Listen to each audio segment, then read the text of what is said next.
Welcome to the demonstration of the LED Cricket Keypad. To start the game, add batter 1, add batter 2. As they score runs, you add the runs to the batsman that scored the runs, and then the total, you add the total like that. For example, is 1 short, you literally just take 1 off with the minus.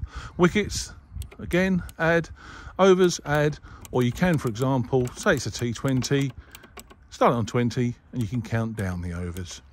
So first innings is done, you clear it all, and then you can just add first innings. If you hold the button down, it goes up there. Let's just say, for example, they got 112.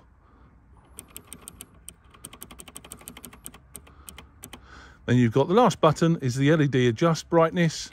You can go down to dimmer, or right, we generally leave it on its brightest setting.